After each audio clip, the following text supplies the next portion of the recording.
మీరు హృదయాలు వెలిగించే మాటతో ఏకుని మీదకు వచ్చిన్నాను కనుక దేవుని పిల్లరా, మరి రాత్రి కాలం నుంచి మిమ్మల్ని, మీ కుటుంబాలని, మమ్మల్ని, సంఘాన్ని జ్ఞాపకం చేసుకొని మనందరి ఎడల దేవుడు చేసిన ప్రతి మేలు ఉపకారమునకై, మనకిచ్చిన ఆరోగ్యమును బట్టి, ఆహారమును బట్టి, మనకిచ్చిన గాలిని, నీటిని బట్టి, మన ప్రభు మన రక్షకుడు యేసుక్రీస్తు వారి నామములో తండ్రి అని దేవుడికి శిరస్సు వంచి వందనాలు తెలియచేసుకుంటూ, ఈరోజు మన ఆత్మలకు ఆహారంగా దేవుడు ఏ మాటలు అయితే నియమించాడో వాటి ఒకసారి మనం ధ్యానం చేసుకుంటూ దేవుని పిల్లరా, నెహెమీయా గ్రంథము 11వ అధ్యాయము 2వ వచనంలో ఒక మాట రాయబడింది. దేవుని పిల్లరా, యెరూషలేములో నివసించుటకు సంతోషించు వారికి జనులు దీవించిరి. ఇక్కడ నెహెమీయా గ్రంథంలో మనకు ఒక మాట రాయబడింది. యెరూషలేములో నివసించడానికి ఏ ప్రజలైతే ఇష్టపడ్డారో ఆ ప్రజలంట దేవుడు ప్రజలంట దీవించారంట. దేవుని పిల్లారా, ఎందుకు అంటే యెరూషలేములో కొన్ని సమస్యలు వచ్చినప్పుడు చాలామంది ప్రజలు భయపడి వెళ్ళిపోయారు.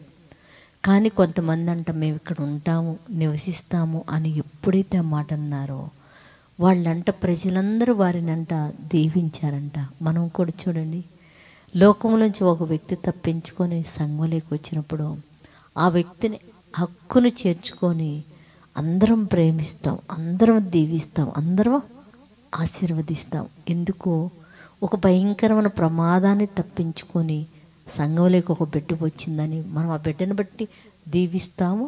అందుకనే మనసులో దీవెనలు మనకు కావాలా, మనసులో ఆశీర్వాదాలు మనకు కావాలి. దేవుని పిల్లరా, మనసులో ఆశీర్వాదాలు మన మీద, మన బిడ్డల మీద, కుటుంబాల మీద ఉంటే మనం చాలా బాగుంటాం. అందుకని ఇక్కడ చెప్తున్నాడు, యెరూషలేములో నివసించడానికి ఎప్పుడైతే ఇష్టపడ్డారంట ప్రజలందరంట వాళ్ళని దీవించాడంట. దేవుని పిల్లరా, కనుక ప్రజలందరి దీవెనలు మన మీద, మన పిల్లల మీద ఉండే విధంగా మన ప్రవర్తన, జీవితం ఉండాలని దేవుడు కోరుకుంటున్నారు. ప్రార్థన చేసుకుందాం.